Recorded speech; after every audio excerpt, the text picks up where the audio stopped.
who move towards this thing. And the one more thing I will say is that typically it's almost always the case that the person who finishes first without ranked choice voting is the person that ultimately wins. That may not be the case here in New York because of that alliance and other factors, but more than likely, Eric Adams will be the next mayor if, as statistics have shown, our next Democratic mayoral candidate.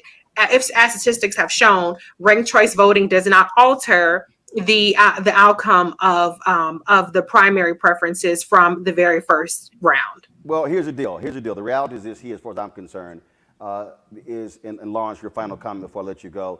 Then I'm going to go to you, Greg. I'm going to bring in Matthew Dowd. Bottom line is this here, Lawrence. Doesn't matter if it's ranked choice. If you do not reform the system, what Democrats in New York are doing, they are allowing Republicans to have a talking point saying, see what happens when they run elections. This is not hard. It's not hard to know how to properly count. We saw the same mess with the Iowa Democratic Party in the primary last year. And so fix your damn voting laws, get it done. And again, Democrats, have the guts to call out your own party in New York City and New York State, Lawrence. Yeah, I couldn't agree more. And this is something that people have been calling for New York City to fix that Board of Elections for decades now. And Democrats control the state legislature now completely. If they want to do it, they can do it. They can fix this. And you know, so far they're making the right noises, but they've made the right noises before, and somehow every year they fail to fix it. So I'm hopeful that this was just such a disaster, and people realize what the stakes are now, that they really do finally reform that system. Because, you know, the truth of the matter is, it doesn't matter what your laws are. If you have really bad administration, it's gonna disenfranchise voters, and it's gonna cause doubt. And that's what we've got in New York City right now, unfortunately. That's right. All right, Lawrence, we certainly appreciate it. Thank you so very much, sir. Thanks for having me. All right, then. I want to bring in right now, first of all, while we bring in Matthew Dowd, Greg Carr. Again, this is on what's happening in New York. It's a huge mess. And as a matter of fact, when the show's over, I'm going to text Latasha Brown and Cliff Albright and say there needs to be an activation in New York City, New York State, putting pressure on them, because this makes no sense. If there are places that are making it harder for people to vote, and New York State is one of those places, those laws need to be changed. Pressure needs to be brought to bear, Greg. Absolutely. And it has to be a full spectrum strategy. You know, one of the things I respect about Sam Alito is he's a true racist. He's a true white nationalist, but he also understands, he's also very condescending. So it's almost like you Negroes got to be smart enough to outsmart me. And so what you saw today in today's Supreme Court case, it isn't like Gamillion versus Lightfoot, which was the Tuskegee case out of 1960, where they used the 15th Amendment to say y'all drew these district lines to exclude every black voter in Tuskegee, which is almost damn near impossible. But it wasn't a case like that. This case was about him saying there are many different ways to vote, so you really aren't being harmed, and any law is an inconvenience of one of the time to other. In New York City, yes, the election laws are Byzantine. Yes, as Lawrence said, the administration of them is problematic. And yes, we must organize and push back and change that. In the meantime, this is their inaugural voyage through ranked choice voting, which I support. I think that's a good idea. There are 120,000+ ballots still out absentee, and that's not even counting the provisionals and a possible recanvass. 40,000 of those ballots are in Manhattan. Another 35,000 are in Queens, and many of those precincts in Manhattan favor Garcia. So what Reese said is very true. Yang and Garcia, in this kind of virgin journey in ranked voting, teamed up in a way. As we see subsequent elections go, people are going to think differently and maybe use these alliances. I'm not sure Garcia doesn't overtake Adams based on where the outstanding ballot is, which leads me to the final and most important point. While we are fighting in the courts, while we are fighting in the legislatures, you register to vote, everybody. You organize. And this is one of the things Cliff and Latasha are doing. You're going around the country, you're getting people together. We have to pursue a multi-platform strategy. So, and you're right, Reese, you're absolutely right. We all want immediate results. It's ugly in New York, but I think it's going to work out ultimately, and everybody just needs to calm down. I'm much more concerned about Maya Wiley losing in a way because of exactly what you said, and we're going to find that out probably to the middle of the month. Yeah. All right, so hold tight 1 second. We're still trying to figure out the technical issues on my side. I'm going to go to a commercial break. When we come back from this break, we're going to talk with Matthew Dowd, longtime Republican strategist, who now says, in order to save America, we must elect Democrats. That's next, right here on Roland Martin Unfiltered. When you study the music, you get Black history by default. And so no other craft could carry as many words as rap music. I try to intertwine that and make that create whatever I'm supposed to send out to the universe. A rapper, for the longest period of time has gone through phases. I love the word. I hate what it's become, and to this generation, the way they visualize it. Its narrative kind of like has gotten away and spun away from, I guess, the ascension of Black people.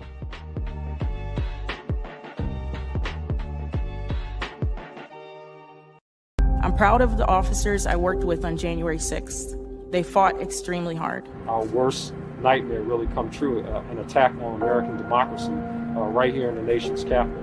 I experienced the most brutal, savage, hand-to-hand combat of my entire life.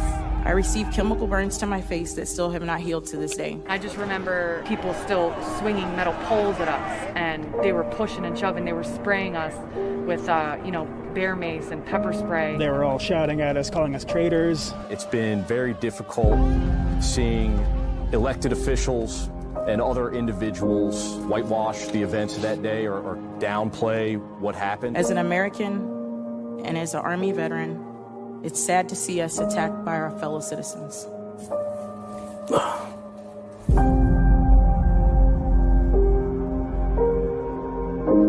Midas Touch is responsible for the content of this advertising. Black women have always been essential.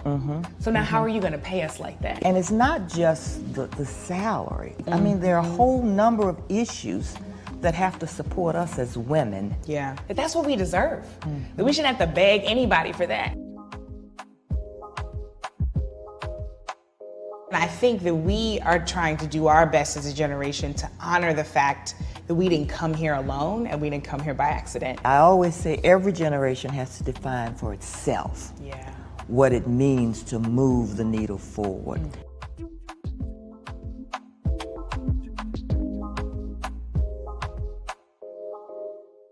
So this is Roger Bob. I got a message for Roland Ascot Martin. Buddy, you're supposed to be hooking me up with some of these ascots that you claim to wear. Where's mine, buddy? Hey, yo, Peace World. What's going on? It's the Love King of R&B, Raheem Devon, and you're watching Roland Martin Unfiltered.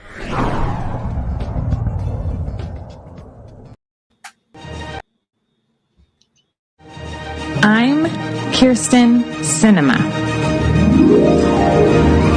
I found the time to train and run the Boston Marathon. I think it'll be the most emotional run of my entire life. I found the time to train and complete the Ironman competition in New Zealand. And almost a dozen other races. And I had plenty of time to summit Mount Kilimanjaro. But I just couldn't find the time to come to Washington, do my job, and vote for the January 6th Commission to investigate the domestic terrorist attack on the U.S. Capitol.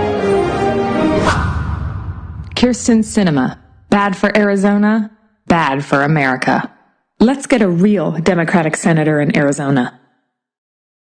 You want to support Roland Martin Unfiltered? Be sure to join our Bring the Funk fan club. Every dollar that you give to us supports our daily digital show. There's only one daily digital show out here that keeps it black and keep it real as Roland Martin Unfiltered. Support the Roland Martin Unfiltered daily digital show by going to RolandMartinUnfiltered.com. Our goal is to get 20,000 of our fans contributing $50 each for the whole year. You can make this possible. RolandMartinUnfiltered.com. All right, So a lot of y'all always asking me about some of the pocket squares that I wear. Now, Robert don't have one on. Now, I don't particularly like the white pocket squares. I don't like even the silk ones. And so I was reading GQ magazine a number of years ago, and I saw this guy who had this pocket square here, and it looks like a flower. This is called a shibori pocket square. This is how the Japanese manipulate the fabric to create this sort of flower effect. So I'm going to take it out and then place it in my hand so you see what it looks like. And I said, man, this is pretty cool. And so I tracked down, it took me a year to find a company that did it. And so they make these about 47 different colors. And so I love them because, again, as men, we don't have many accessories to wear, so we don't have many options. And so this is really a pretty cool pocket square. Now, what I love about this here is you saw when it's in the pocket, you know, it gives you that flower effect like that. But if I wanted to also, unlike other, because if I flip it and turn it over, it actually gives me a different type of texture. And so therefore it gives me a different look. So there you go. So if you actually want to get one of these shibori pocket squares, we have them in 47 different colors. All you got to do is go to RolandSMartin.com/pocket squares. So it's RolandSMartin.com/pocket squares. All you got to do is go to my website and you can actually get this. Now, for those of you who are members of our Bring the Funk fan club, there's a discount for you to get our pocket squares. That's why you also got to be a part of our Bring the Funk fan club. And so that's what we want you to do. And so it's pretty cool. So if you want to jazz your look up, you can do that. In addition, y'all see me with some of the feather pocket squares. My sister, who's a designer, she actually makes these. They're all custom made. So when you also go to the website, you can also order one of the customized feather pocket squares right there at RolandSMartin.com/pocket squares. So please do so. And of course, it goes to support the show. And again, if you're a Bring the Funk fan club member, you get a discount. This is why you should join the fan club. All right, folks, welcome back. So we are having a lot of technical issues here, so I had to switch cameras. I'm using camera on a laptop. I hate this camera, but I'm working it all out, but it's all good. My next guest, he has a long-time political analyst. You've seen him on ABC, also has worked in Republican politics.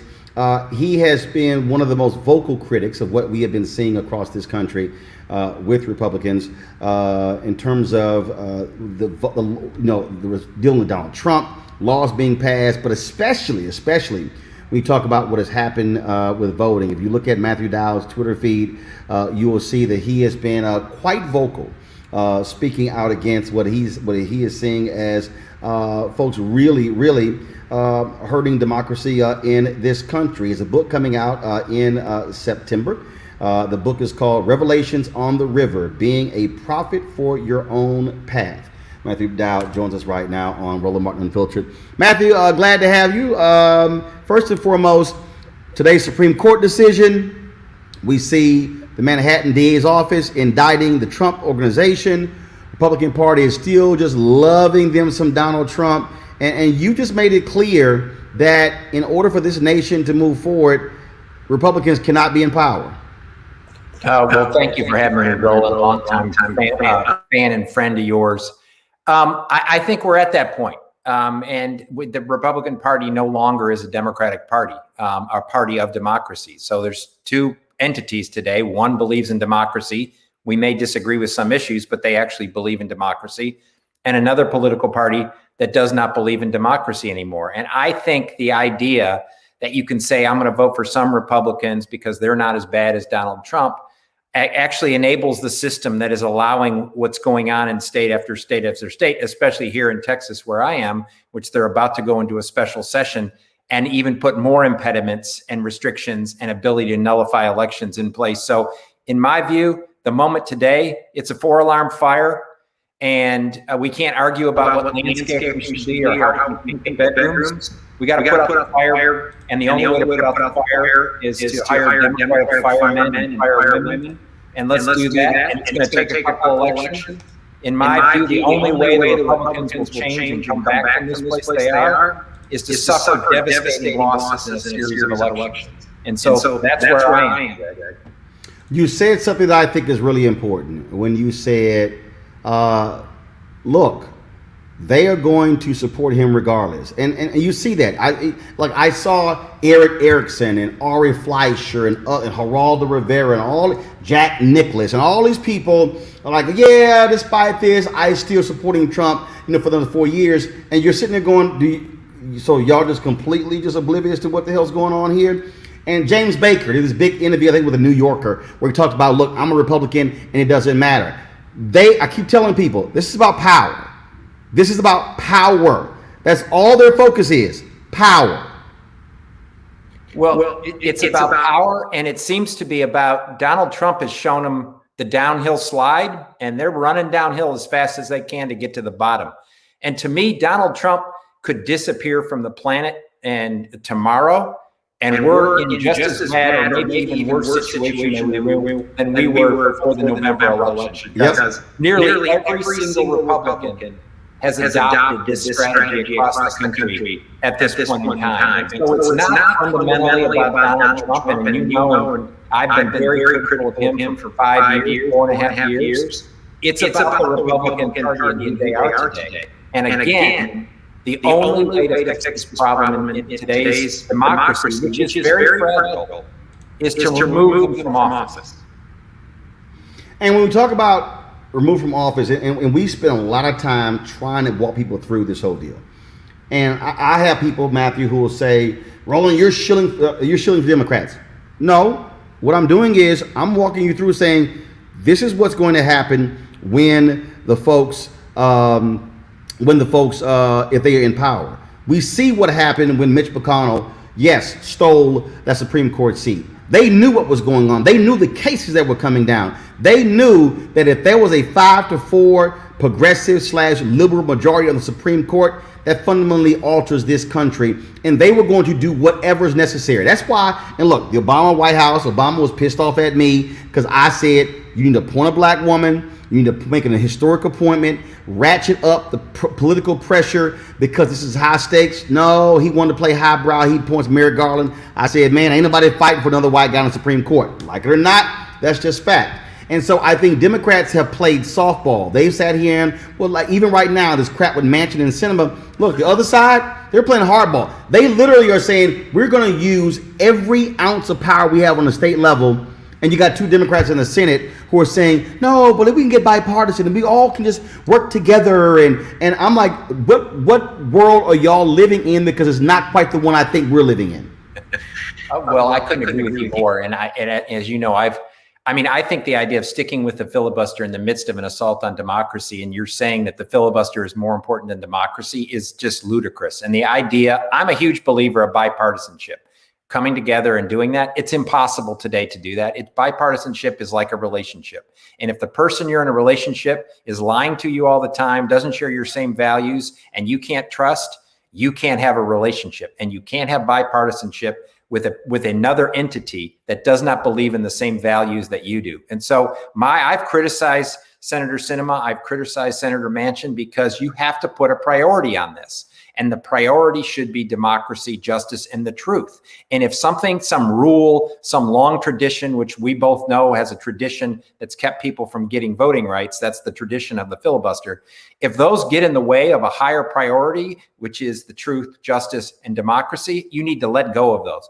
I've been critical of the Democrats in this moment because I don't think they've raised enough alarm and fought this enough fiercely and fastly enough in order to combat this. Many Democrats are still acting like this is the times of 25 years ago when you can sit there and have a debate in a subcommittee meeting. This is the most important issue of our time. We can have all the infrastructure we want. We can have all kinds of tax questions and all that. But if we lose our democracy, none of that matters.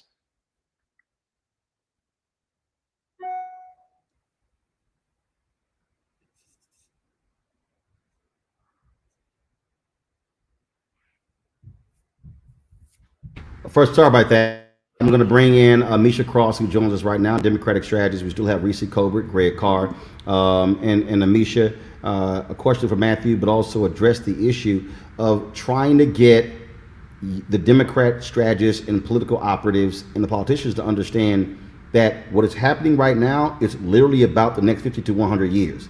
That's what this is about right now. Misha, you're on mute.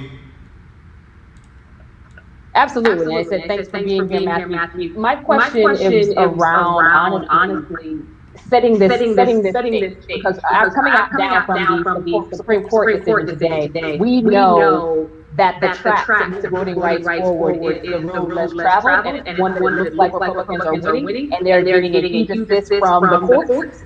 What is next on that frontier, and what can Democrats do? Because it seems like they're so afraid to push go on in the filibuster, and that's the only way to move forward with the Voting Rights Act as well as with the Before the People Act.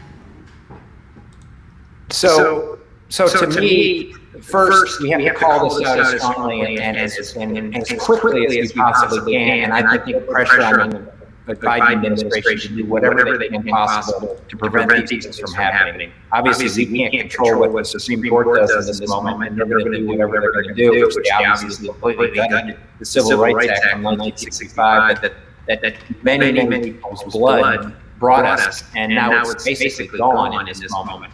To me, the fundamental way this is going to be fixed is people are going to have to overcome the impediments in 2022 and vote in overwhelming numbers in order for this not to happen. And my biggest fear is the impediments are awful, the restrictions are awful. My biggest fear is the level of nullification they want to put in elections. So even if people overcome the impediments and the restrictions and do everything possible and vote, they are trying to pass laws that allow elections to be nullified. And that, to me, is the scariest, most autocratic thing that's getting discussed today. All right, Reese Colbert. Hi, Matthew. My question for you is this. Listen, we've seen the quote unquote never Trump Republicans who have kind of formed this temporary alliance with the Democratic Party. But I think, as you pointed out, the Republican Party hasn't pivoted away from Trumpism. In fact, it's swallowed whole by Trumpism. How much longer do you think this never Trump Republicanism is going to last? And why should Democrats kind of trust the never Trump Republican to truly be an ally, at least for the next 2 years, if not the next 4 years?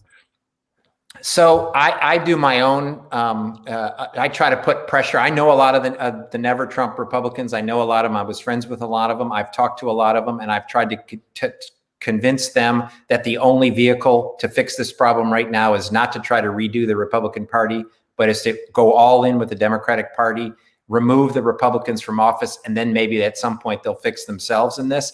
I am a firm believer, though, that we have to try to bring in every possible ally in this moment as we can. We might have disagreed them on certain things, and we may even not trust them completely in this moment. But I know we fought many wars where we had allies that we didn't completely trust. But in order to remove a problem, and the World War II is a perfect example of this, we had allies that we didn't necessarily, agree with or want.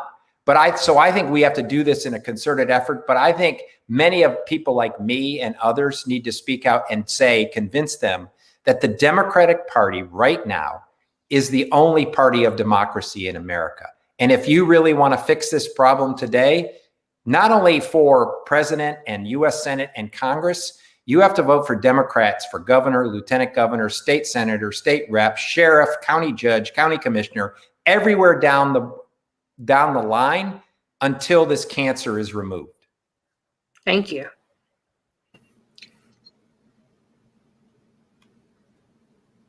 Roland, is that you going to me?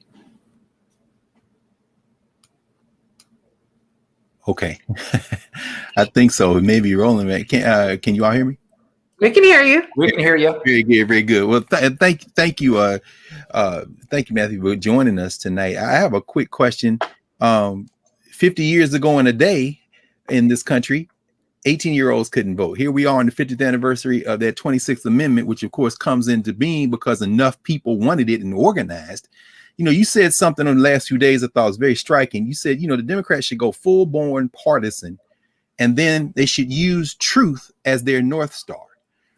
We've seen worse odds than this before in the past. And you're absolutely right. I think a lot of us who are paying attention share your concern about nullification. But I think about Dr. King talking about interposition and nullification, and realize that if you're using truth as your North Star, you can even overwhelm that. We can push this past even these machinations. But when you said use truth as the North Star to the Democratic Party, what did you mean by that?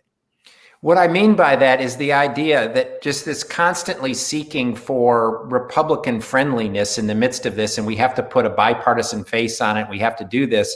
I think we have to set a sort of, as I said, the truth is the North Star. And the truth is what happened on January 6th, why it happened, and who was behind it. And I don't mean the 400 or 500 people that were arrested. I mean elected officials that were behind it, that instigated and facilitated it. And so truth ought to be all our pursuit. It ought to be all our pursuit every day of our lives, that we pursue truth regardless of partisanship, regardless of where we are on things, regardless of our ideology. Truth ought to be the sort of the sunset that we all head towards in this moment. And so we have to drop all the things that get in the way of truth and confront it. And I like to remind people that the 14th and 15th Amendments to the U.S. Constitution were passed in a purely partisan way. Because if we followed the same cinema mansion mandate today, we would have not had a 14th and 15th Amendment to the United States Constitution in our country. And so if partisanship is the only way to get to the truth and justice, use partisanship, because bipartisanship is not the goal. The goal is truth. Wow. That's very powerful. Really trying to ask people to read. I mean, that's part of the problem. See, what you just said there, I think, speaks to what we're now dealing with. What we're dealing with is these people who are throwing out stuff. Yes, when they go bipartisanship, like every time a Democrat gets elected, the media goes crazy about bipartisanship. They don't give a damn about that. Republicans don't care. Like, Republicans will not appoint a Democrat to their cabinet. They're like, we're not doing that. We're going to appoint Republicans. That's the first thing. Democrats, are you going to put any Republicans in your cabinet? I want one Democrat to say, hell no. I mean, again, elections have consequences. And I agree with you. It would be great if there were 10 or 15 senators who would support these bills. Sure, we saw with Juneteenth, okay, it was unanimous consent on the Senate side. But the reality is, Juneteenth is a national holiday. It's not the same as voting rights. It's not the same as infrastructure. It's not the same as COVID relief. It's not the same as these major bills. And I think part of the deal here, Matthew, is that the Republican Party is what I call a far right party. The problem with the Democratic Party, it's actually too big of a tent. Meaning you've got moderates, you've got conservatives, you've got progressives, you've got liberals, so you got to satisfy a lot more constituencies on the Democratic side than you do on the Republican side. Well, I think that's true. And the Democratic Party for the last 50 years has been a much bigger, more diverse tent than the Republican Party. But the Republican Party has become a lot less diverse over the course of the last 20 years, much less diverse over the last 5 years, for sure, much less diverse over the last 5 years in this process.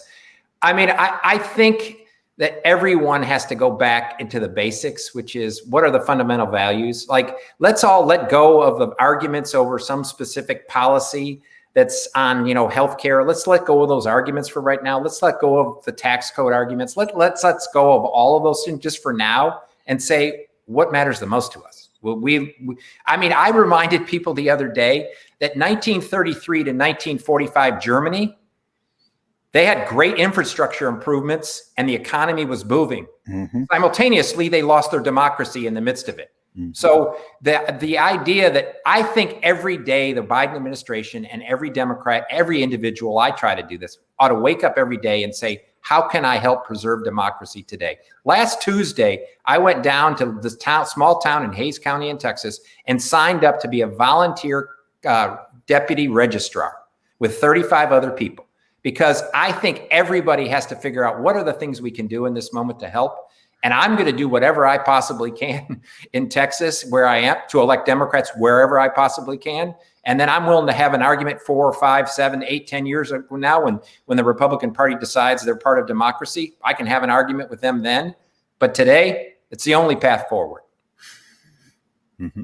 Well, I mean, that particular point, I think, is a really critical one, and it is. And I say this to people, and they think I'm joking. And I love these people who comment on my Facebook page and YouTube channel. When I say, folks, if you have to study the past, meaning when you talk about the 13th, 14th, 15th Amendment, those Reconstruction Amendments, because when you talk about that, it was radical Republicans fighting Southern Democrats. Yep. And radical Republicans actually said, damn it, if they are not going to support it, ain't our problem. We're going straight ahead, because they understood on the flip side, those amendments took place in the aftermath of the Civil War. It was not 20 years later that the Great Compromise of 1877 happened. It was literally 14 years. Jim Crow laws were put into place. They understood that changes had to be made. Great Compromise happens in 1877, and then 1890, Mississippi said, oh, we need a constitutional convention. One black person invited, Isaiah T. Montgomery. He then votes to strip black people of their right to vote. Not one black person elected statewide in Mississippi ever since then. And as an African American, people say, well, why are you so harsh with Senator Tim Scott? Because I'm sorry, I can't accept a modern day Isaiah T. Montgomery voting to not move forward with the For the People Act on the John Lewis Act. And yes, Matthew, it offended me seeing all those Republicans travel down to Selma with John Lewis for Selma 50th and having that regular ass field trip, taking photos. And I'm going, but you're going to come back the same way you went. I said, Congressman Lewis, I'm sorry. They can't come on the field trip, because if that's going to be how they vote, to me, it's a photo op. And so, look, I am 52. I have 13 nieces and nephews. What we're fighting for today, what you're talking about, Matthew, what Greg and Reese and Amisha, what we're talking about is literally our children's children. And will they be boxed in under the weight of a minority party that doesn't represent the interests of America, but they hold the keys to the power? Well, you're absolutely right. And I will add the other thing to this.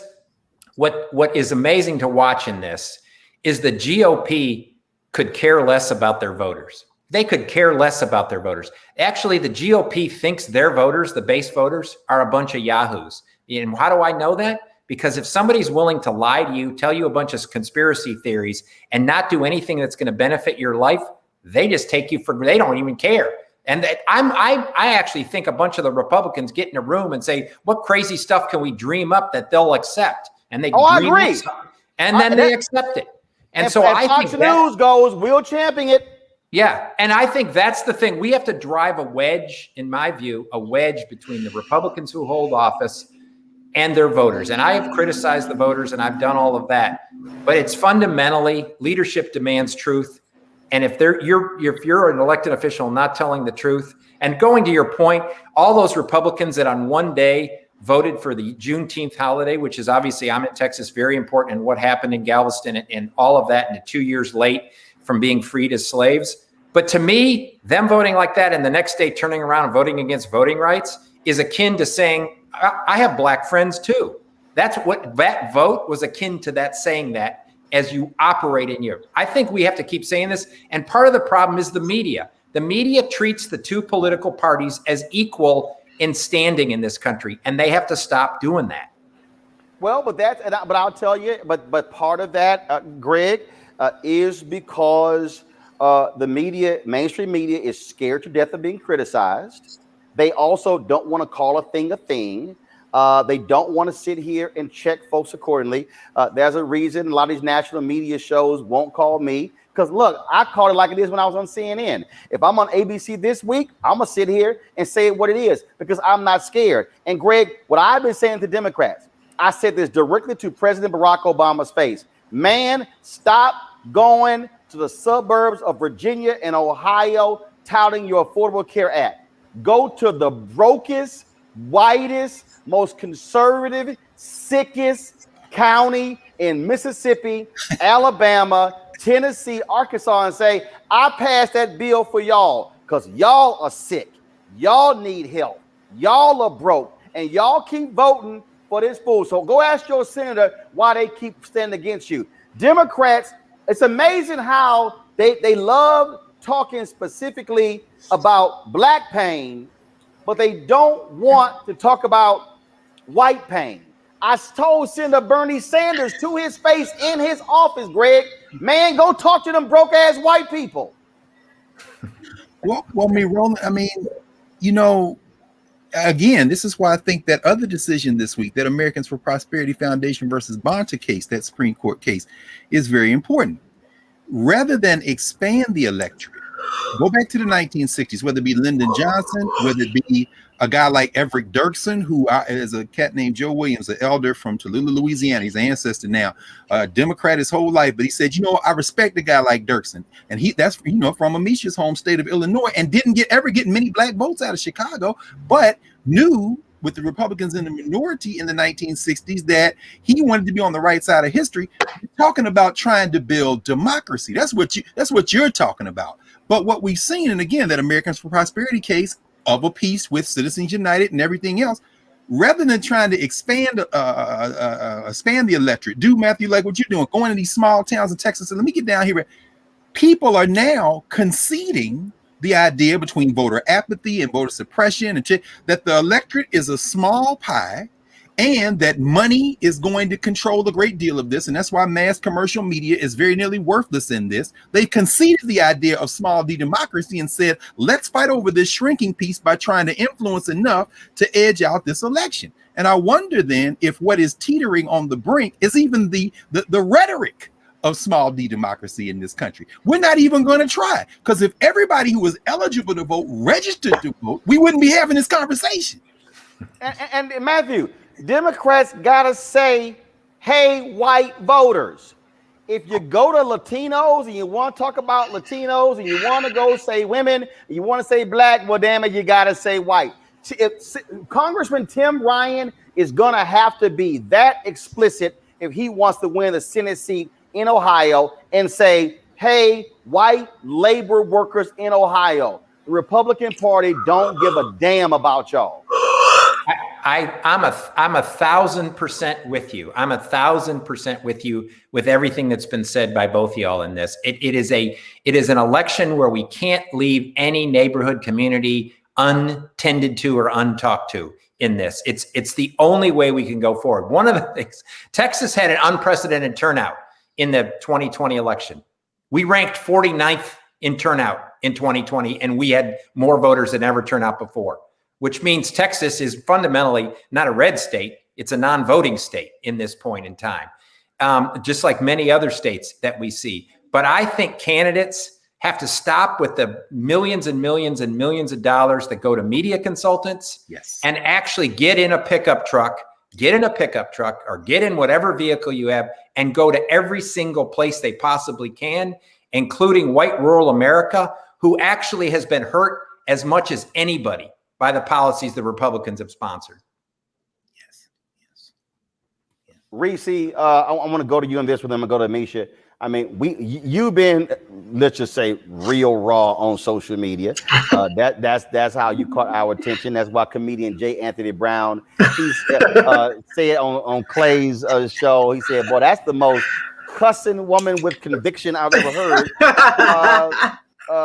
Matthew, if you do not follow Black Women Views on Twitter, you need to trust me. If she put out a greatest hits album, it would be 50 songs long.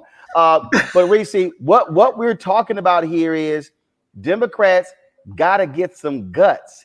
They got to be, for instance, we have had, and this is right up your alley, we have seen at least 6 hit pieces against Vice President Kamala Harris since they have been in the White House.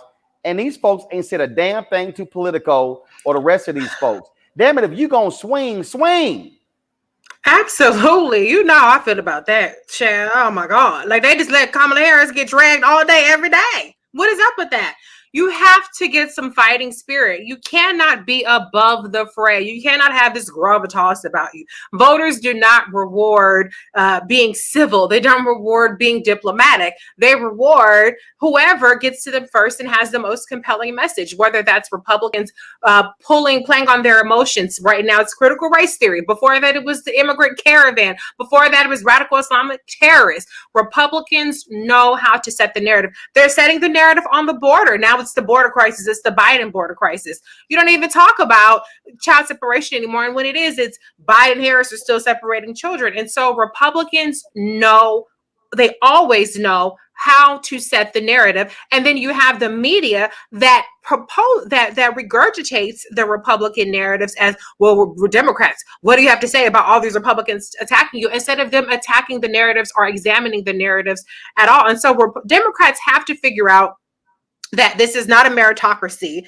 in our democracy with the little d, because right now it's not much of a democracy. You don't get rewarded for passing the best legislation, for actually creating jobs. Democratic presidents have created millions more jobs, and Republican presidents have consistently lost jobs, but yet Republicans win on the economy, right? When voters go and the exit polls poll voters. And so Democrats have to figure out the messaging strategy before they get swallowed whole. And one thing I retweeted something yesterday. It was about the Equality Act, and it was a fact sheet. And I see plenty of fact sheets come out of the White House. And I said, okay, fact sheets are great, but people don't click on links and they don't read more than 60 seconds. I've written an article and it'll tell you it's a 20-minute read.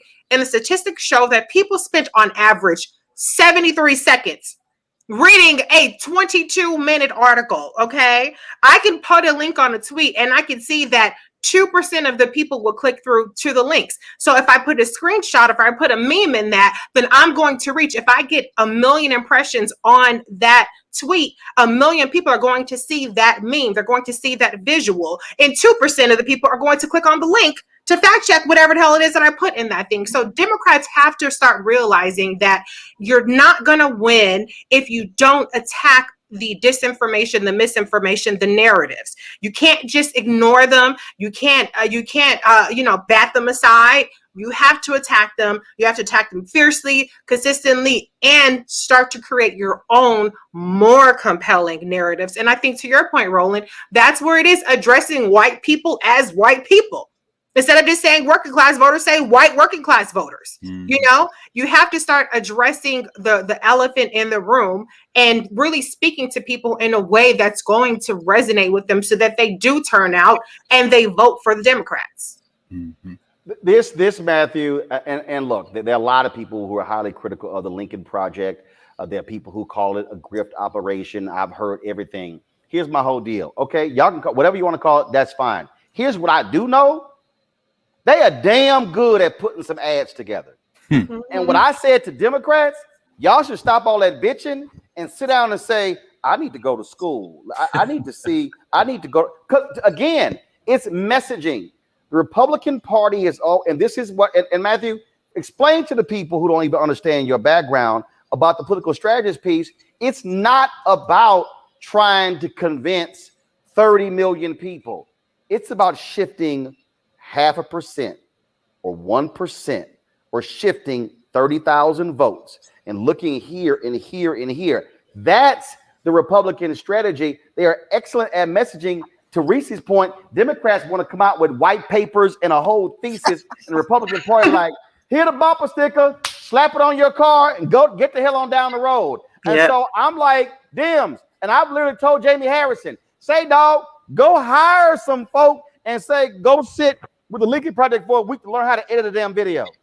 Well, I was going to say this earlier. So I worked on Democratic campaigns before I did President Bush and Arnold Schwarzenegger's campaign. So I've seen it all. The biggest difference between Democrats and Republicans is this. Republicans understand more clearly and consistently that voting is about values. And Democrats think it's about policy points, right? And people decide in their heart and their gut before it gets to their head. And Democrats think they're going to get in people's head and it's going to get to their heart. And that's not how people operate. You have to get to their gut and get to their heart on a values level, and I don't mean necessarily moral values, I mean a fundamental values level of like how people live their life on a day-to-day basis.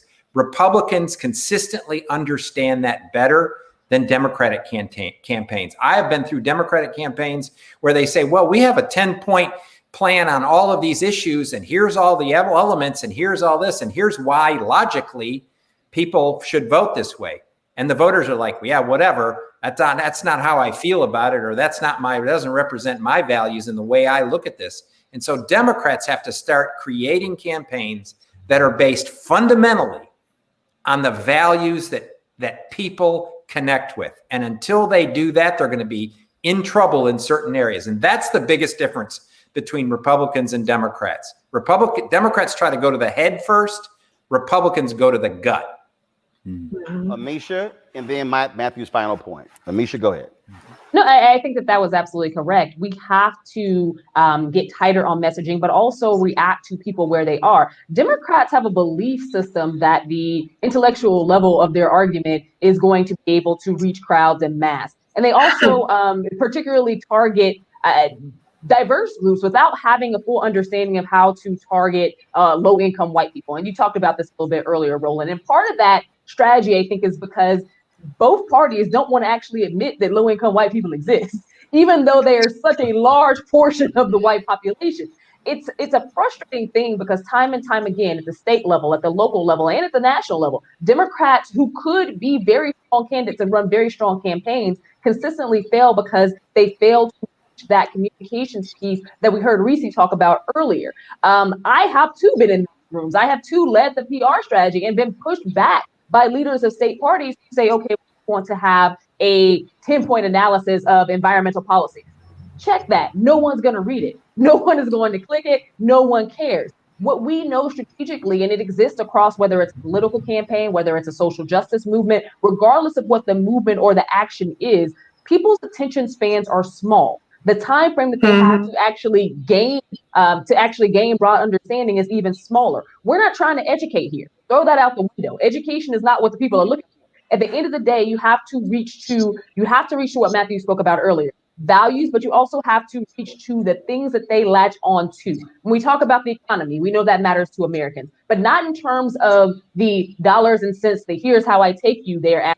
What business are you going to bring in? Get to the root faster. And I think that Democrats have a very hard time doing that, not only with that, but also with healthcare, with education. We have to make sure that the messages are tightened up and go with the Republican play. This is one thing Democrats can't steal from Republicans, because Republicans have been in A+ in messaging for a very long time. And it's not because they're extremely strategic. It's because they understand the time span and the time frame of Americans when it comes to how they're going to latch on to the message. Very short, very quick. You have to be consistent. Republicans have been pushing the same message for the past 45, 50 years. Democrats try to change it up every few years in hopes that something will stick. It's not working. Yeah. Matthew, this is very simple. There are critical elections in 2022. If you're Democrats, you better be hardcore understanding messaging right now. You better be going in there, putting the money in. And this is where, and I'll tell you, and I remember Ambassador Andrew Young made this comment years ago when he said there's too many smart ass white boys in these campaigns who don't listen. They didn't listen in the Hillary Clinton campaign in 2016. A lot of them were not listening in 2020. And I'm gonna tell you right now, we had struggles even sitting here trying to squeeze political advertising money because the folks who are running the ad budgets, they want to put all the money on TV. And I'm sitting here saying, boo, TV ain't gonna get you any votes. You know why? They're turning that stuff off. This is boots on the ground. This is hardcore boots on the ground. Sherry Beasley lost the Supreme Court justice position in North Carolina by 400 votes. You know why? Because Democrats did not go to rural North Carolina. They just figured, hey, we can get the black folks in Charlotte and Raleigh and Durham. You got to go to rural North Carolina. That's how Warnock and Ossoff won in Georgia. Now Beasley is one of the candidates running for the United States Senate. Are Democrats going to get that? Are they actually putting the messaging in place right now? Are they sending trusted voices there, talking to them? What are your issues? Are they doing that? If you're Ohio, you got to go, yes, to those rural places in Ohio, go look those broke ass white people in their eyes and say, guess what? Y'all voted for Trump and you didn't get a damn thing. His trade war screwed you. You got to be able to go to those broke ass farmers in Iowa and say, how many of y'all filed bankruptcy because y'all were running behind Trump? You got to go to Wisconsin when Senator Ron Johnson is running and say, all you dairy farmers, how many of y'all now broke as hell because y'all were running behind Trump? And when he got out of there, he didn't give a damn about y'all filing for bankruptcy. You got to be clear as day when it comes to this, because when we talk about democracy being in peril, that is what we're seeing, because the Republican Party is the party of mega donors, and they are laughing. They are laughing at all of these broke, uneducated white people who keep giving them their votes. So for every Republican who says, black people, y'all keep giving Democrats your vote and you ain't got nothing in return, I can show you a lot of broke white people who ain't got nothing in return for voting for Republicans, Matthew. So on the final point, Roland, I completely agree with that. And I think Democrats need to run candidates everywhere, even if places they may lose. They need to run them everywhere. There you go. Everywhere. Don't let them roll up margins. Red, purple, blue, run candidates everywhere, because even if you don't win now, you begin to crack into this, and it may not be successful in 2022, but it may actually help turn out people for statewide races. Run candidates every single place in every single election. It's not that hard. Matthew Dowd, I appreciate it. Thank you so very much. Put the book up again, please. Y'all, his book drops in September. You can do pre-orders now, Matthew? Yes, sir. Pre-order. Okay, you can pre-order the book, Revelations on the River, Being a Prophet for Your Own Path. And of course, he got some great blurbs there on the cover, George Stephanopoulos and Whoopi Goldberg. Matthew Dowd, always a pleasure. Look forward to having you back. My pleasure. Anytime, my friend. All right. Got to go to a break. We come back. We're going to talk to the former publicist for Bill Cosby. He has actually spoken in an interview with a radio station in Detroit. We'll discuss that next. We'll also talk about the indictments that dropped today against the Trump organization. You going to be going to jail. You and your thugs are going to jail. And y'all, that's just the doggone Manhattan DA. Letitia James, Attorney General, she ain't dropped her indictments yet either. I just love it. We'll be back on Roland Martin Unfiltered. I believe that people our age have lost the ability to focus the discipline on the art of organizing. The challenges, there's so many of them and they're complex, and we need to be moving to address them. But I'm able to say, watch out, Tiffany. I know this road. That is so freaking dope.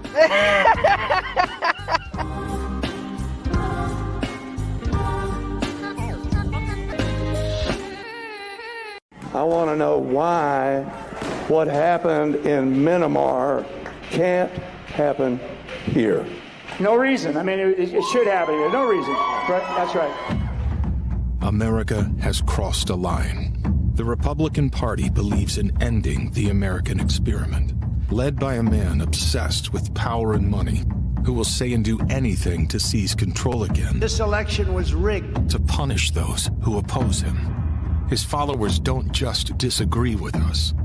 They've got something worse in mind. We know what national populism and authoritarianism lead to.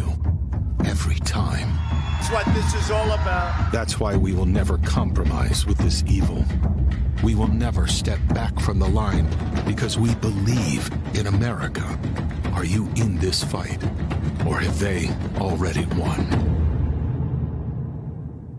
George Floyd's death hopefully put another nail in the coffin of racism. You talk about awakening America. It led to a historic summer of protest.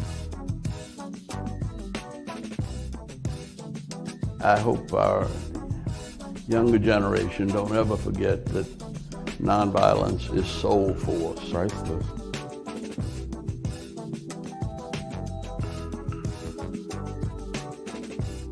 Hi, I'm Amber Stevens-West from The Carmichael Show. Hi, my name is LaToya Luckett, and you're watching Roland Martin Unfiltered.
All right, folks, the 2021 Essence Festival of Culture. Live loud and virtual experience. You can watch EssenceStudios.com and Essence.com Friday, Saturday, and Sunday. So they got programming taking place all of those days. So you might want to go ahead and check that thing out. So look forward to that. Thank you very much for the partnership with Coca-Cola. All right, folks. Bill Cosby last night spent his first night out of prison in 3 years. And so here we go. Sorry about that, y'all. Bill Cosby spent his first night out of prison in 3 years after the Pennsylvania Supreme Court released him on yesterday. That was a huge decision. It sent shockwaves all across the country because folks were not expecting that to actually happen. He gave an interview with a radio station out of Detroit, his first actual interview. He didn't talk yesterday, but he gave an interview where he talked about being in jail and people who couldn't afford lawyers, and talked about the issues they were facing in the criminal justice system, and he talked about what he went through. One of the folks, of course, who was at his side, one of the folks who was, of course, standing with him is my next guest. She joins us right now, Ebony Benson, a former publicist for Bill Cosby. Ebony, glad to have you here on Roland Martin Unfiltered. It has been a whole lot of discussion and comments.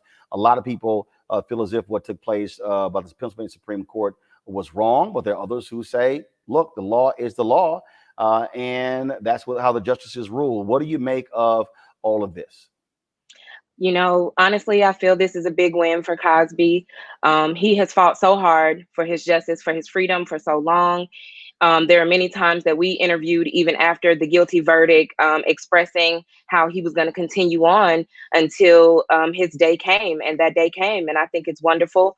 I'm happy that he is home with his family. I'm also happy that he was able to share about his experience and what he saw. There are a lot of people that are still in the system that don't have the resources that Bill Cosby has in order to attain the lawyers beyond trial lawyers and acquiring appeal attorneys. So I'm very happy for him. So one of the things that this case has shown is that, look, you can go through a particular trial, you can go through that, and go through an appeal system.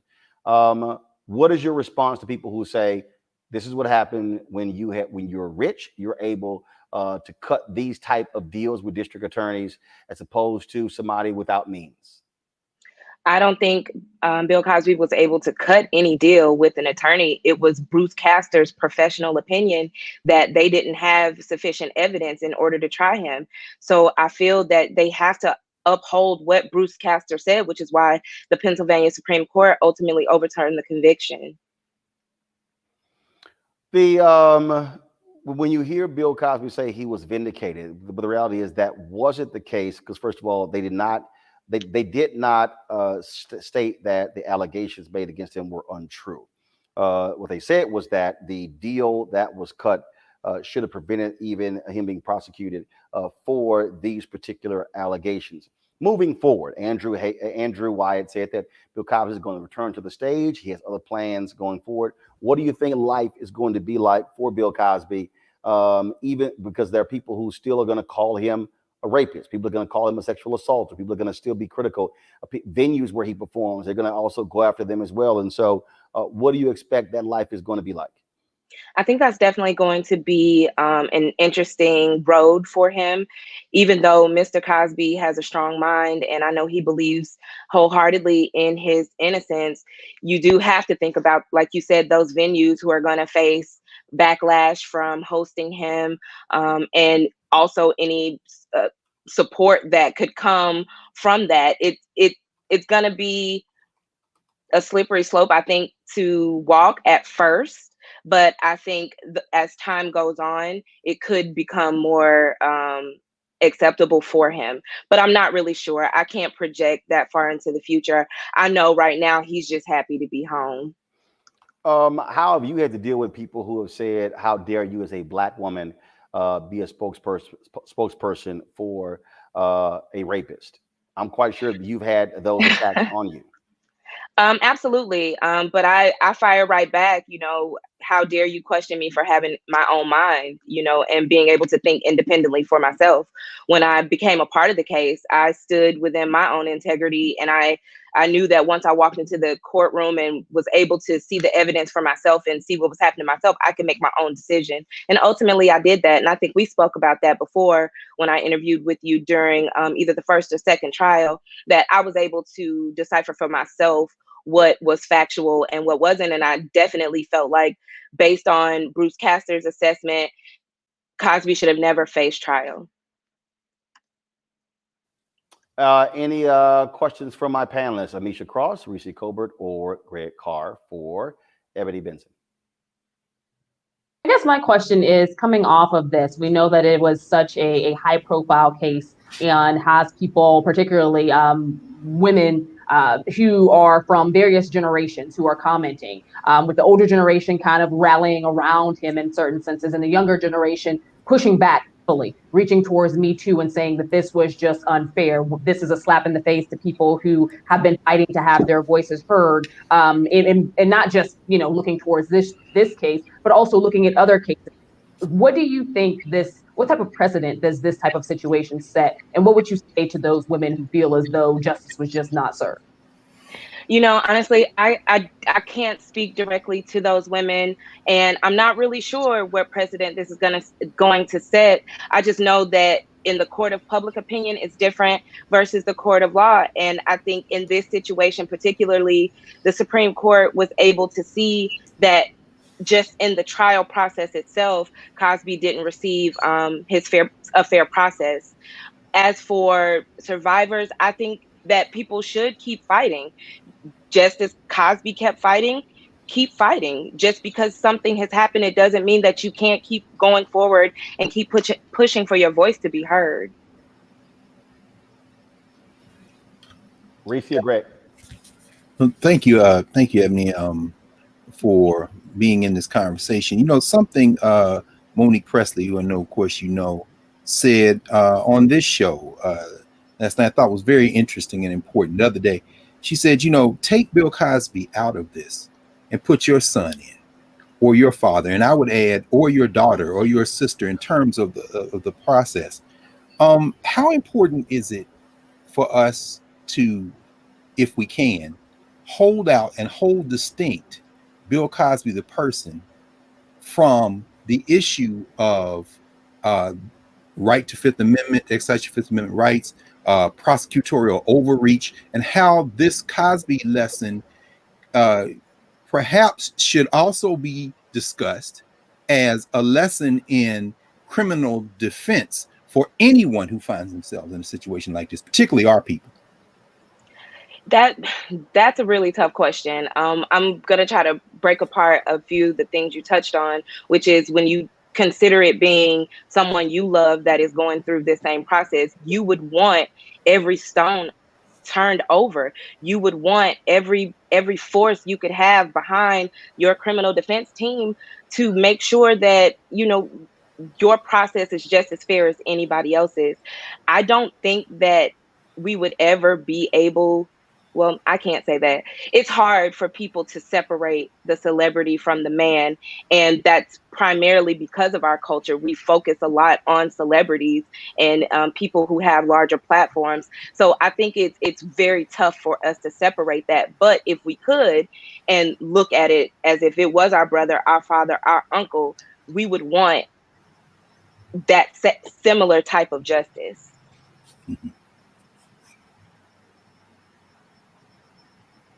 Reese, any question for Ebony? No, I don't have anything to add. Okay. Ebony Benson, we certainly appreciate it. Thank you so very much. Thank you. You guys have a good one. All right. I will ask the panel this, the question I asked for her. Even though Bill Cosby is free, the reality is this is going to be associated with him for the rest of his life. And I don't think for a second that even if, as Andrew Wyatt said, he's going to be returning to the stage, I believe that this is going to, he will face protest. He will face people who say he shouldn't be out there.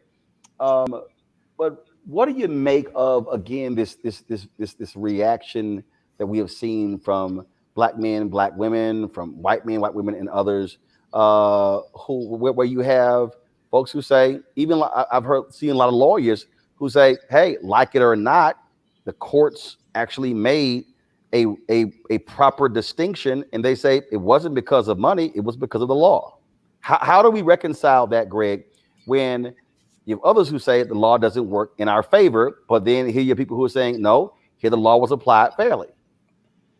Roland, I'll be quite frank with you, and I think I'm not alone in this. I suspect we're all in this mood one way or the other. It's deeply troubling. It's, John Henry Clark, you saying some stories, it ain't no good guys. And, I lived in Philly for 17 years. I never met Bill Cosby, but I know a lot of people who know him. The idea that he would push up on people in casual places or ask somebody to come, to his house, whatever, it's all known stuff. And that doesn't make it right. It makes it wrong.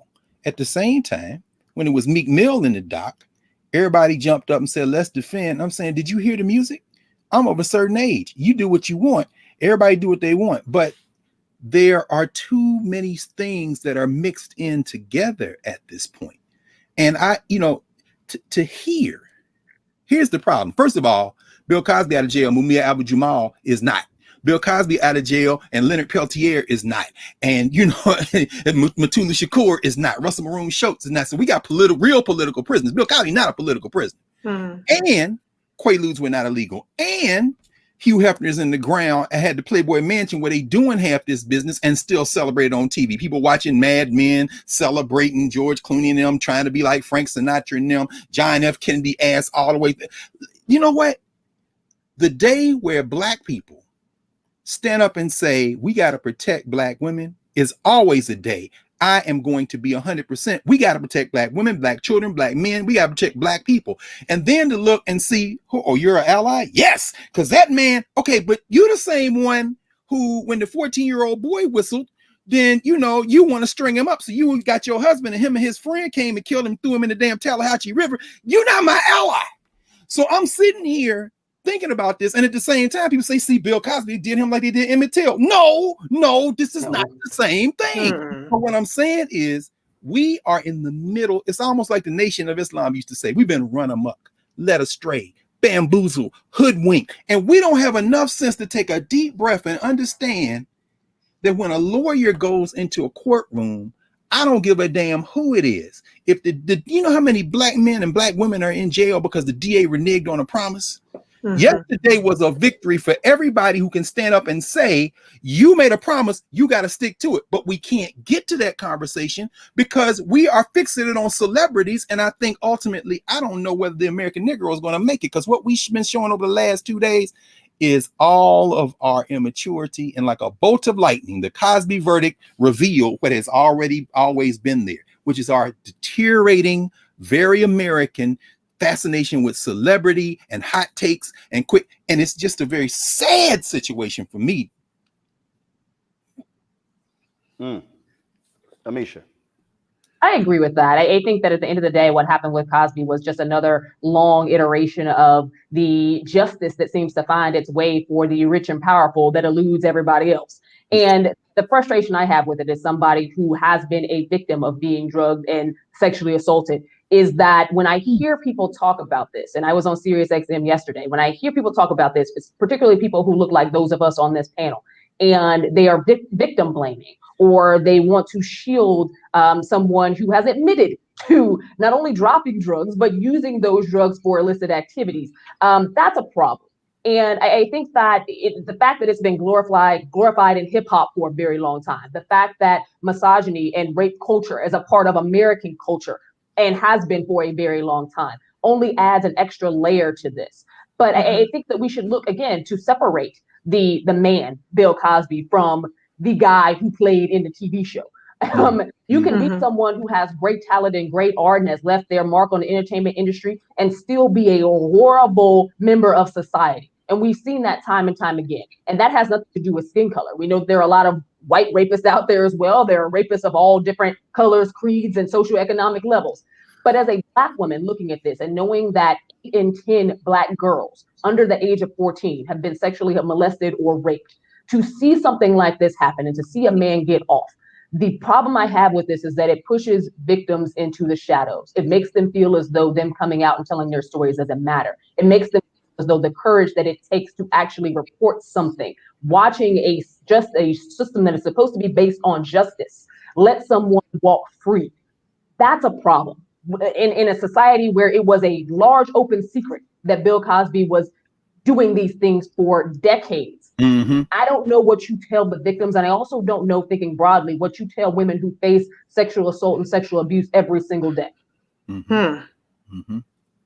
Reese. Yeah, Amisha, I think you just really hit it out the park with that. And, what I have to say is this. Bill Cosby's not America's dad. Bill Cosby's not our son. He's not our uncle. He's not our dad. He's not our brother. He's Bill Cosby. Okay.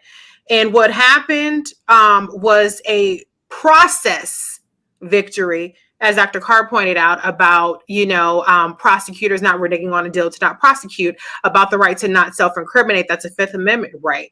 That's a process victory. And that's indisputably a process victory for the rights of people to not self-incriminate specifically. Is it a moral victory? I don't believe so, but I understand that some people who believe Bill Cosby over the word of 60 women who have accused him of sexual assault, to them it is a moral victory.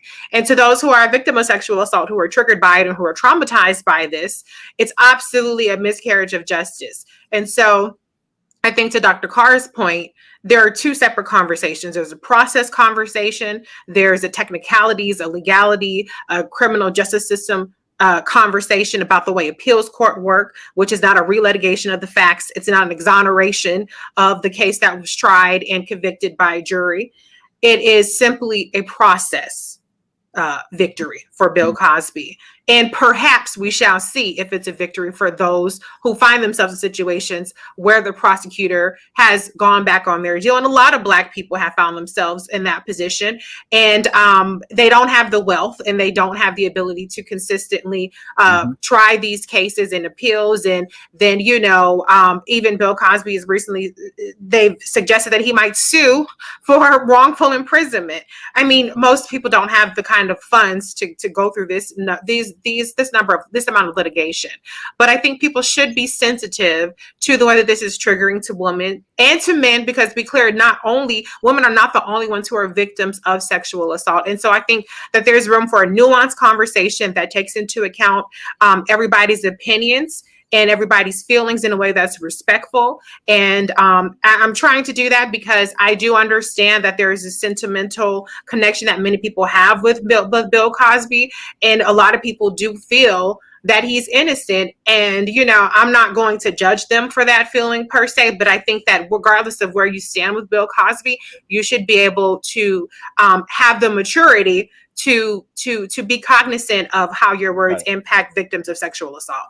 Folks, I did not show this earlier. Ebony Benson had a book. Go ahead and show that. The book is called To Kill a Legacy, The Bill Cosby Trials. That is the book coming soon from Ebony Benson, who served as a spokeswoman for Bill Cosby. All right, folks, you want to talk about the legal fight?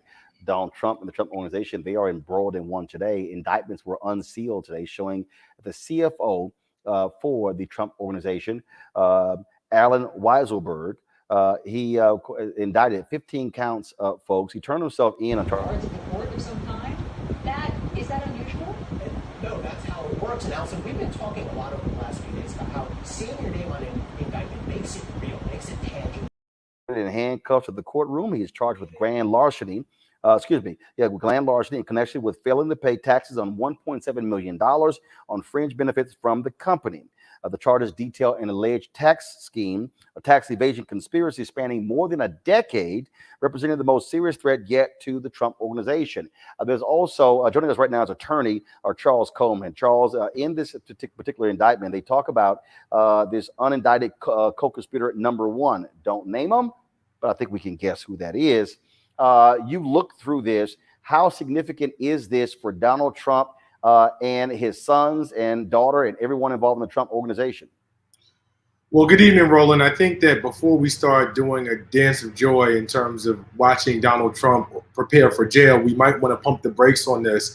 Prosecutors are reaching a little bit right now, and they're reaching because they want to try to put enough pressure on Weisselberg to see if they can get him to flip so that that unindicted co-conspirator can become an indicted co-conspirator. That, of course, being former President Donald Trump. Right now, they don't have enough, and that's exactly why he's not indicted, because Donald Trump has presumably put enough space between himself and the actual allegations here with a number of different defenses that he could allege around his actual criminal culpability or lack thereof in this instance. So I think it's important that viewers understand that as of right now, the idea of Donald Trump standing and facing his day in court and going to jail, at least as it relates to these current charges, is a long way off.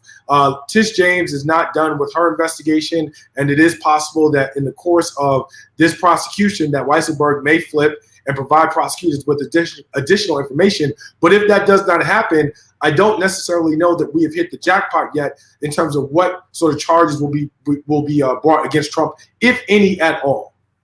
It is a long way off, but the fact that they are indicting not just Weisselberg, but also the Trump organization shows that this was a pattern within the company. What it also does is it forces Trump and his folks to play defense, because, you know, he's always throughout the whole campaign in 2016 when Hillary Clinton was hitting them all. Oh, no, I didn't pay taxes because I'm smart. No, you didn't pay taxes because you also were cheating. And what it also does is because, again, there's a reason why he was fighting so hard not to have his taxes revealed. Now they have those. And so the opportunity to not just, because first of all, we're talking about right now a Manhattan DA investigation. You mentioned Letitia James, a state attorney general. You also have the possibility of a federal investigation. So all of those things could be operating at the same time, because now you've opened Pandora's box. That is true, but it's important to understand that even if he were to be convicted and charged in these instances, in most of those cases, as far as the tax evasion portion of it, they are likely talking about civil penalties. It would be a very high bar for us to get to a point where we're talking about putting Donald Trump in jail based off of what we know now, which is why prosecutors are so intent and gung-ho in terms of continuing those investigations and trying to get additional information.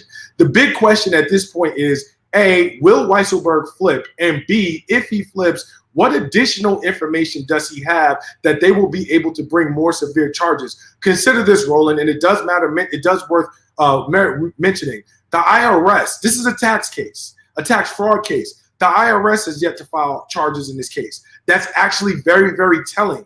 I'm not saying that they don't have a case. They absolutely do. But in terms of putting someone behind bars who isn't already named in this indictment, they've got a ways to go, and they're going to need additional information.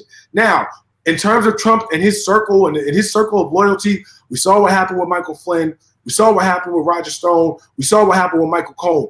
We know that Donald Trump will not hesitate to throw Weisselberg under the bus. The question is, will Weisselberg smarten up before Donald Trump decides to oust him from his inner circle of trust?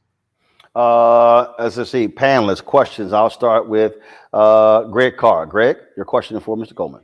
No, listen, brother. As I was listening there and scribbling some notes, I really don't have a question. You have laid out what is before Trump. I guess the question I would ask would be about the case that the court's refusal to go down the path Letitia James and them wanted to go down to a few days ago. As this works its way through the court, do you think ultimately you're going to see the type of I don't know, political satisfaction in terms of bagging Trump, his sons, daughter, the family, that is spurring the kind of giddiness that we see on the face of our brother Roland Martin, and I think we're all sharing at this point? Are we going to get satisfaction from this ultimately? Right. Well, first, hold up. Listen, anything that brings Donald Trump pain brings me satisfaction. Brother, I see you laughing. I'm with you. I'm just like anything. Anything that causes him to spend money. Anything that pisses him off, I'm down with it. Yes, sir. Yes, sir. Well, first, Dr. Carr, I must say that that's the Howard University in me. So that's what you recognize in terms of what came out. That's what that is. Appreciate it. What I will say, brother, is part of what has happened, and to be honest with you, the same sense of anticlimactic feel that we were talking about in the previous discussion about Bill Cosby is actually similar in this way, because this is a byproduct of what happens when you inject the political system with the criminal justice system at an inordinate rate. And I can explain the parallel if need be, but as it relates to Trump, part of the issue is that Tish James, who is another Howard University graduate, near and dear friend, as well as Cy Vance, both campaigned in part around their zeal in terms of going after Donald Trump. And so now they're in a position where, despite the fact that they are outstanding public servants, they have to deliver on this promise. And there's going to be a huge a chasm between where Donald Trump is and their ability to get to him without information or support from someone from the inside. And that's where we are right now. And so the question that you posed is, essentially, if someone from the Trump organization goes to jail and his name or her name is not Donald Trump, is that going to be enough to satiate the bloodlust that the public has developed in terms of wanting him to be held accountable for what it is that he has done? My answer is probably not. And the reason I say that is we've seen people go to jail from Trump's camp. And we are not going to be satisfied until, proverbially speaking, in that spades game, somebody throws down the big joker and we see Donald Trump in shackles. Yeah. And that, I don't know, is going to happen, despite the efforts of what some very talented prosecutors and investigators are currently undergoing in their jobs. Thank you, brother. Yes, sir. Reese, Amisha. Hi, yes. What we saw in the Mueller investigation was there were these lower level people who were who flipped, right, who cut deals, and the thought process is that this was some master plan to get to Trump, and it never materialized. Basically, everybody just ended up getting off scot-free, and then eventually Trump pardoned the people that actually did get convicted and served some sort of jail time, or in some cases, like Roger Stone, he didn't have to serve much jail time at all. What is your read on this situation with the organization itself being indicted, as well as Allen Weisselberg? Does this look like a flip strategy, or does this look like, to your point, they ran on accountability for Trump and the Trump organization? Is this an answer the mail, just get somebody and go home kind of strategy? What is your read on that?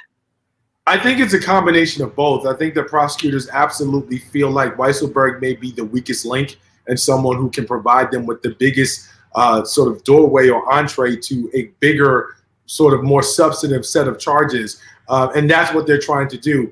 If they can't get that, and if they can't convince him to flip, then putting him in jail may be the thing that they offer to the public to say, we indicted the Trump organization. And then what they'll do is essentially blame the system if, in fact, they can't either secure a conviction or go deeper in terms of actually securing an indictment and charges and a conviction against Donald Trump himself. What I'll say about all of that is there is a possibility that Weisselberg may flip. And what I mean by that is Michael Cohen has talked recently about the fact that Donald Trump does not have a problem throwing people who have been loyal to him and his organization under the bus. If Weisselberg is smart, he will hear that and see the writing on the wall. This is someone who is facing anywhere between 5 to 15 years if he were to be convicted, and there was going to be jail time attached. Again, a lot of that is not guaranteed. I think the conviction is probably a smarter bet than the actual jail time. Nevertheless, having said that, Weisselberg is not a young man. So the question is, are you willing to risk spending a potential good chunk of the life you have left behind bars for someone who otherwise might throw you under the bus? Because of those questions, I am not convinced that Weisselberg will remain as loyal as Donald Trump needs him to be. The bigger issue is, what does he have to offer that will ultimately stick to the former president? Ain't nowhere in the hell, Misha, I'm going to jail for his punk ass. Go ahead. And I wouldn't either, but I do think that there's something to be said about the people who Donald Trump chose to be in the executive level of the Trump organization. These are people who are high-level loyalists, people who have been loyalists for over 4 decades, people who he has entrusted so much of shaded behavior to. We know that Donald Trump does not believe in a paper trail. He's not sending things in emails. He's not doing things over text communications. We know that he is involved in some really shady dealings. But with that being said, the majority of the hammer, if it's going to fall, it's going to fall on these executives whose names the general public could care less about and doesn't really know. So I think that aside from there being damage to the image of Donald Trump and his reputation when it comes to these businesses, and even that is not going to hurt him in terms of his base. His base could care less. And he's already going around the country talking about how much of essentially this is a witch hunt and another extension of the Mueller investigation, if you will. How do you think that this plays into, and I know you're trying to separate the politics from the actual legal side of this, how does this play in for those who are ultimately, in my view, going to be disappointed when Trump, Ivanka, Eric, and DJ T Jr. eventually get off? That's a great question. I think what may happen is that prosecutors will have to assess where their cases are and start to level set around expectations among the public. You know, one of the things that is easy to do, and I think part of what may have happened in the Cosby case, I know I made an analogy before, is that when you're coming into office as a prosecutor, as a law enforcement official, you're making promises without information, quite frankly, especially around investigations that precede you. So what I mean by that is, in the case of the Montgomery County prosecutor in Cosby's case, and in this case, you have law enforcement officials, prosecutors, attorney generals, DAs, who are looking at the public landscape, but don't necessarily have information on the inside or from the inside about what's available and what's not.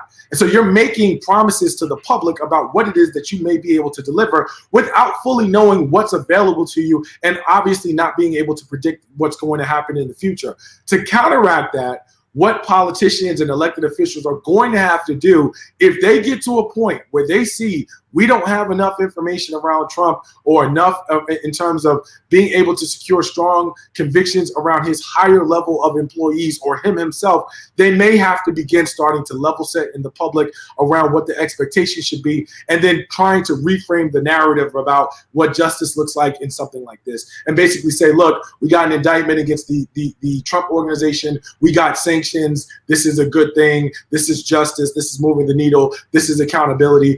To thwart off and stave off some of the public's criticisms, who might say, well, you promised us this, and this is why we voted for you, and you seem like you were confident going after him. What happened to all that? You know, as we say, keep that same energy. What happened to that energy that you had when you were running and asking for my vote? Now you haven't delivered. So I think what you will see is elected officials who will look to get in front of those narratives if they don't have enough substance to back up in terms of a grand jury indictment and ultimately a conviction. Here, Attorney Charles Coleman, we shall appreciate it, man. Thanks a lot. All right, Roland, thanks for having me. Always a pleasure. Yes, sir. Thank you so very much. All right, folks. Remember that crazy ass white woman who acted a fool at the SoHo Hotel in New York, Mia Ponsetto? Yeah, SoHo Karen. Well, guess what? You know, she's facing hate crime charges. Remember, she accused a black teen of stealing her iPhone. He didn't steal it. She appeared virtually in court where a New York grand jury indicted her on 2 counts of unlawful imprisonment as a hate crime, aggravated harassment, and endangering the welfare of a child. Her next court date is set for October 20th. See, Reese? See, this is why I keep trying. Let these crazy ass white folks keep acting the fool, throw their ass in jail, fire them from their jobs, and look, all will be well. I say send all they punk asses to jail. Listen, I'm not an abolitionist, okay? So I don't have a problem with her going to jail or any crazy ass white person going to jail, especially when they messing. I'm not gonna be cussing and carrying on today for a change, Roland. But especially when they messing with black people, particularly black children. I think, you know, this is a moral victory, at least to have the charge. It's very hard to prove intent for a racial intent for hate crimes, but she's charged with enough other things. I don't know how much it dissuades crazy ass white people from doing shit, because that's why they're crazy ass white people and not rational white people, because they are so emboldened by racism and entitlement and thinking that they're overseers of black people. But whether it prevents the next person from doing it or not, it sure feels good when every single last one of them, or anytime any one of them, gets held accountable. Amisha, the cop who obtained the arrest warrant for Breonna Taylor, is still fired. That's right. The Louisville Metro Police Department Merit Board stood by their decision to fire former Detective Joshua James for lying on an affidavit claiming he personally confirmed details in the case surrounding Taylor's ex-boyfriend. James appealed the firing, claiming he was not receiving equal discipline to other officers who have done similar actions. James and his attorney plan to appeal the case again by taking it to Jefferson Circuit Court. Amisha, I keep saying, this is my standard. If a cop lies on a police report and an affidavit, fire their ass. Absolutely. And it happens so often. And I guess even for James to come out and basically say that other people didn't receive this type of treatment, that tells us a couple things. First and foremost, a lot of officers, even on his own force, who are lying on these reports and nothing is happening. But also in his case, somebody died. Like, there's a reason why. And I think that if this case wasn't elevated so much in the media, he probably would have gotten off just like the other people who he's claiming did as well. But yes, actions have consequences, and they should have consequences. Police officers have gotten away without them for far too long. They make lying on reports a regular regimen. And at this point, there's something that has to be done about that. And I think that those swift firings will definitely change the game when it comes to the willingness of people to create these stories and then go ahead and push them out when we see investigation after investigation where the initial report that police gave is totally different than what body cam footage or what happened on the scene actually was. Greg, remember the two teens in Ocean City who were viciously body slammed by cops for vaping on the Ocean City boardwalk? Well, guess what? They're suing that particular town. Of course, that video went viral after police they showed tasing Taser Griffith as his hands were raised. Another video that went viral. Brian Anderson was pinned to the ground by cops. He says he was choked and kicked multiple times. The lawyers for both teens said they were victims of unreasonable police force and expect the officers to be charged in the suit. The NAACP and other civil rights organizations condemned the Ocean City Police Department and called for the officers' suspension. Ocean City police are still conducting an internal review. Well, brother, I watched it. I'm sure you, as we all did, watched that press conference with young brother Griffin and his brother and Brian Anderson, and then the lawyer who spoke. But the key person in that frame wasn't even the state senator who was out there. Very important lawyer herself. But the most important person sitting there in that seersucker suit with his hands folded looking was Billy Murphy. Y'all got Billy Murphy in your ass now. What happens when you hold cops accountable? Other cops get the message. Let's go to Colorado, where a police officer is facing felony assault charges for allegedly using an illegal chokehold on a suspect. He was turned in by two fellow cops. Officer Ken Amick, a 15-year police veteran with the Greeley Police Department, is on unpaid leave after Weld County prosecutors filed second-degree assault charges against him. According to the reports, Amick and several other officers responded to a call near City Hall where Matthew Wilson was threatening to start a fire. Wilson had an outstanding warrant, and when Amick tried to arrest Wilson, he became agitated. Investigators say that when Officer Amick put Wilson in a chokehold during the scuffle, Amick kneed Wilson in the leg. Amick was immediately removed from patrol duty. He has a court hearing next month. See, accountability, and this is the whole deal. When other cops stop making excuses for cops, Amisha, then things are done right. And so that's where I keep telling people, it's slowly but surely, when you hold cops accountable, and then when you say, if you are a cop and you witness wrongdoing and you don't say anything, we're gonna hold you accountable. Yeah, folk gonna start talking. Exactly. There is a code of silence. There's also a code of blue, and blue backs blue time and time again. And we know that in many cases, these aren't isolated incidents where a cop uses a chokehold and he's the only cop on the on site when it happens. There are typically other cops there as well, and they just kind of shield each other away from any liability. At this point, I think that the police reform narrative that we're still waiting to see actually happen in practice, there are certain things that we can do at the local level, certain things that can happen very specifically within police departments themselves, where police empower other police officers to tell, see something, say something. But on top of that, also not be afraid that they are going to be ostracized or not given assignments or removed from certain things because they stepped up and spoke out. I think that we have to see increases in penalties for cops that do bad things or cops that use things like chokeholds or other instances of brutal behavior that has already been banned. As we all know, a ban does not stop an officer from using something that has been banned. But we also have to ensure that we are being very serious about making sure that the other officers are protected who actually reach out and make those reports to tell when they see something. Because in many cases, it doesn't happen because those officers fear some type of retaliatory measures as well. So I think that in this case, yes, things went the way they should have gone. Those officers did what they need to do. I would hope that other officers across the country feel empowered when they see some wrongdoing to do the same thing. Like I said, you got to put it in the contracts. You got to tell every cop, you witness wrongdoing and you don't report it, we're going to hold you accountable, Reese. Absolutely, and I mean, we see it on the extreme end of this in the George Floyd case, or Derek Chauvin case, and the other officers that stood by and did absolutely nothing while Derek Chauvin executed George Floyd in broad daylight, and now they're facing charges. And so the cops have to understand that they're just as invested as the victims of police brutality are, because their asses are going to be on the line. And so I think that, you have a lot of cops that say they're good cops, and these cops don't represent all of us. Well, that's the way you prove it, by turning in those that are engaging in this police misconduct. Because to be honest, when it comes from a fellow cop, there's much more likely for it to be believed and get a conviction. That was very key in the Derek Chauvin case, where you had cop after cop get up there and say this was not normal behavior. This was far outside of, standard protocol. And that, I think, made a huge difference in terms of getting a conviction in that case, in addition to obviously the very gut-wrenching video footage that we saw. So cops, put your money where your mouth is. If you believe that this stuff does not representative of you, then step up and turn those people in that are conducting themselves in a way that does not reflect well on the entire department. And you got cops, Greg, who are always talking about on the community, oh, y'all need to end this no snitching stuff. Well, hell, why don't y'all start? Mm-hmm. Roland, again, this is something that sets you apart from so many others who were claiming to do news. You're in the street. And we understand that when you are in the street, when you're organizing, when you're pushing, it's sometimes difficult to see the large scale change when you're literally in the face of that small stuff that's incremental.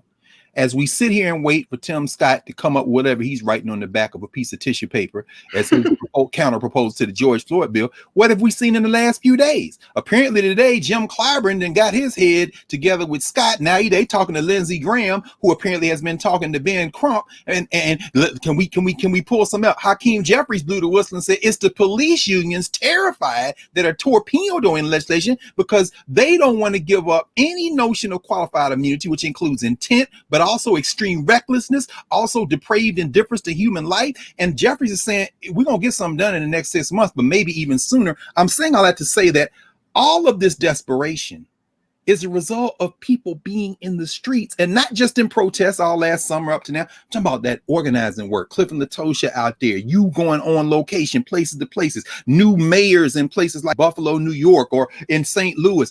Inch by inch, it's crumbling. They would like nothing more than to say, we ain't passing nothing. But and then finally, just to the point you raised, Reese, if you're a human being on a police force, if you were the interim police chief in Louisville, like the sister who fired that white boy, and then they're going to try to get him his job back by going to court, don't matter. Do the right thing. Why? Because the tide of history is moving inexorably, and we can see it crumbling. We just got to keep the faith and keep fighting. That's what we got to do. Mm-hmm. Well, you're absolutely right about that, which is why what we do here on this show, which is why we want you to support what we do. So I was going to wait. Anthony, come here. So I was going to wait to do this here, y'all. And so I've been telling you, we've been moving. So we're actually in our new space. And we have not completed anything at all. So we're going to do this here. Take it all the way out, Anthony. So you'll see we got a single camera set up, y'all. We normally do. We're using StreamYard. Our control room is not set up. And so just want to give you a sense of we're putting everything together. And so we literally are unpacking and moving everything over. And so you're going to get a shot of our control room when Anthony completes this turn. Just if y'all think we ain't trying to go next level, watch this. So it's all about open space, all about art. Wow. And so that right there is, you can just zoom right in. That right there is our new control room. So normally that's where all the staff is in there, how we actually doing this show, routing everything through there. So we're having to sit here now to utilize StreamYard because we're setting everything up. Internet was installed today. We're putting everything together. Now go right down. Yeah, just zoom it all the way in. Zoom all the way in. Keep going all the way into the control room. And so just you'll get a sense of what we're doing, adding new features, all kind of different stuff. And so I told y'all I wasn't playing. I told y'all I was not playing with what we're doing and what we're building here for Roland Martin Unfiltered. You can bring it back around, Anthony. And so once it all is finished, y'all going to really be blown away by what we're doing. So I always do that because I want you to understand what your dollars are going to support. Because other folks who've asked y'all for money, I see they never show y'all what the money goes to. So you actually get to see it. And so that's why we ask you to join our Bring the Funk fan club. Every dollar you give goes to support what we do. And so so our ask is real simple. We're trying to get 20,000 of our fans to contribute on average $50 each over the course of a year. That's $4.19 a month, 13 cents a day.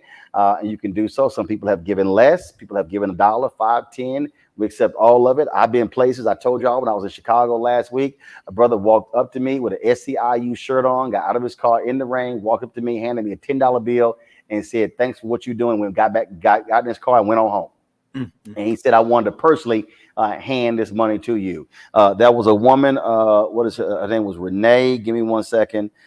Renee actually flew in from Florida. She was here on some other business. Renee flew in, and I'm trying to find her email. Her name was Renee Jackson. Renee Jackson came by the office, y'all, before she went to the airport to personally hand me her $80 for our Bring the Funk fan club. And she said, "I watched this show." She had her medication.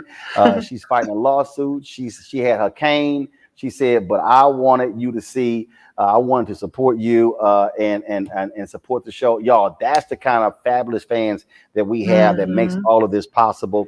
And y'all have to understand, the previous place we were in, we just had one set. We couldn't move around. That office, we didn't have any opportunity for growth. We thank 50 Can for allowing us to sublet that place. That place was costing us about $7,000 a month. You have to understand, this new office, which is this whole new look, is going to cost us $15,500 a month. And so it's doubling our rent, but it allows us to actually expand our capabilities. I told y'all our OTT channels are being built. That's $153,700. The website been totally rebuilt. That's $7,000. So right there, that's $160,000 you're talking about. You throw in what the rent, what that means. Now you're talking about that's another $180,000, $200,000. So between new office space, OTT channels, and the website, you're talking about $360,000 of being spent. And so that's why we are real clear. So some of y'all are like, "Man, why are you sitting here kicking these advertisers behind?" That's why we need resources to do what we do, to pay staff, to be able to expand our offerings. And so that's why it's important for you to support us. Please do so. Cash App, $RM Unfiltered, Venmo.com/RM Unfiltered. PayPal is paypal.me/R Martin Unfiltered. Zelle is Roland@RolandSMartin.com or Roland@RolandMartinUnfiltered.com. Want to thank Greg, Reese, and Amisha for being with us. Erica, y'all ask Erica Savage Wilson. She's healing. She's getting better. And so we always give a shout out to Erica, who normally joins us on Thursday. And so we're still thinking about her and praying for her as well. Folks, we're going to end the show with one of our Essence throwbacks. Happening right now is actually the Essence versus partnership, Bobby Brown versus Keith Sweat. I'm gonna go with the OG, Keith Sweat. I mean, but Bobby got hits. Bobby got hits. But guess what? Keith got Make It Last Forever. That's all I'm saying. All right, y'all. But we gonna end this with our Coca-Cola Essence Festival throwback. My man, Pastor Lester Love from the gospel stage and the Essence throwback. Y'all, that's how we gonna end today's show. I'm gonna see y'all tomorrow. Holla!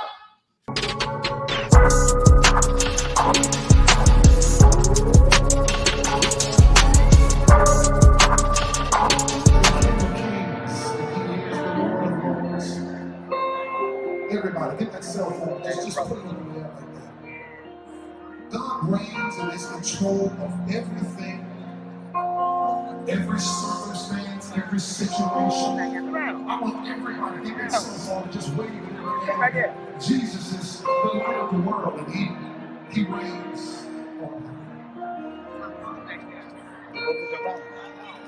Everything that I've accomplished, all the trophies that I get,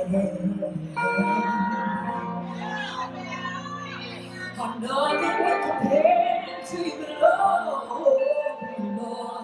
The only thing that matters is I know that Jesus reigns.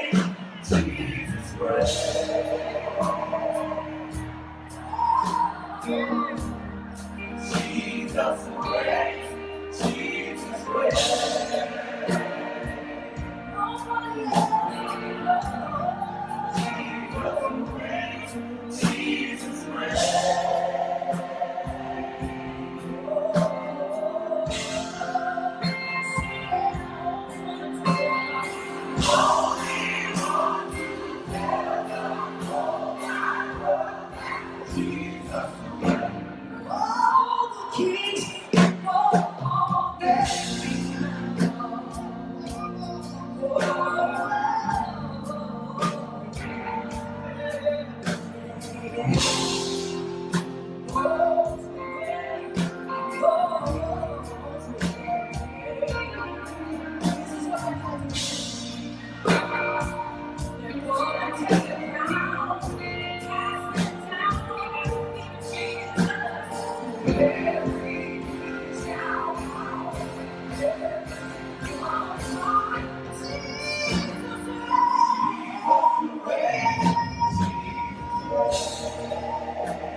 Every hand lifted, every eye closed.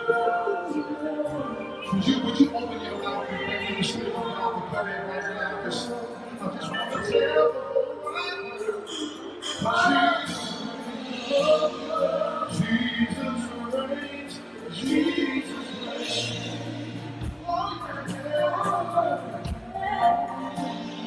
Jesus reigns, Jesus reigns. All we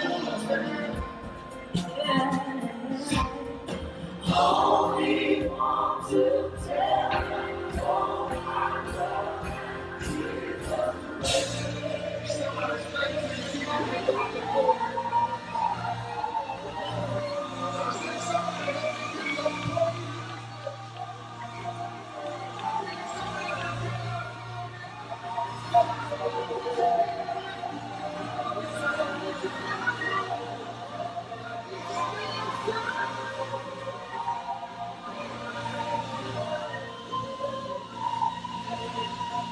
Before you sit down, put him on front and tell him he reigns, he reigns, he reigns.